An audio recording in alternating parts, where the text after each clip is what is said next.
Then candidate Barack Obama started the trend in 2008, but Donald Trump perfected the use of social media in the 2016 campaign.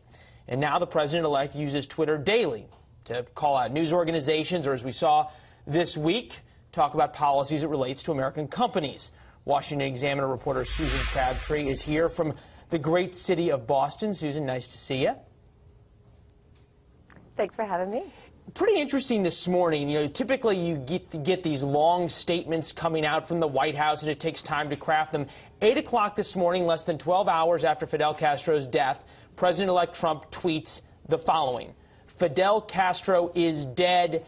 exclamation point, which says a lot in very, what is that, 4 words and 1 punctuation mark. That's exactly right. I mean, he has really harnessed this technology to be able to speak directly with his supporters and circumvent the mainstream media. It's done very well for him. I'm taking off my White House press corps hat here and saying, you know, I don't see any reason for him to stop doing this. Every president since FDR with his fireside chats has harnessed the power of the current technology.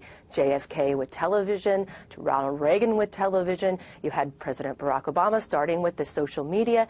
Now we have Trump perfecting it and going around the media. Now, I don't really think he should be doing it at 3 a.m. anymore, you know, with talking about fights with the pageant winner that he's having.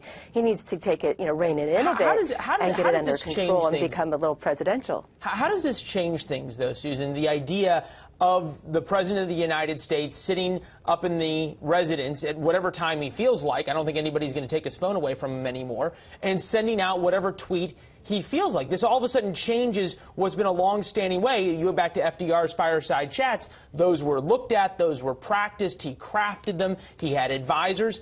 For this matter, Donald Trump at any moment picks up his phone and says whatever he wants. It could be something like Fidel Castro's dead, but it can also move markets. It can also have big effects on individual companies, as we saw when he tweeted about Carrier air conditioning on Thanksgiving morning.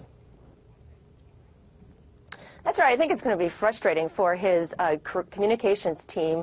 I don't envy their role in this. And obviously, they tried to get him to rein it in the days leading up to the presidential election itself.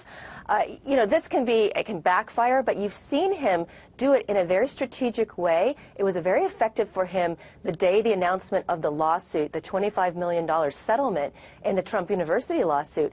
You know, that news just dramatically changed when he started tweeting about Vice Presidential Pence at the Hamilton crew admonishing him during a performance or after the performance. All of a sudden, the social media just changed to that, and that was the news story of the day. All of a sudden, you can reclaim the news cycle.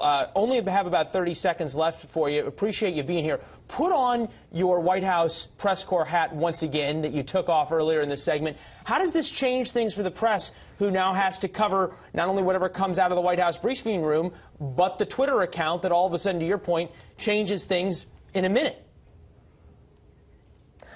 Well, obviously, the White House press corps, President Obama tried to do this by circumventing going straight to the local media, and the local media asked very softball questions.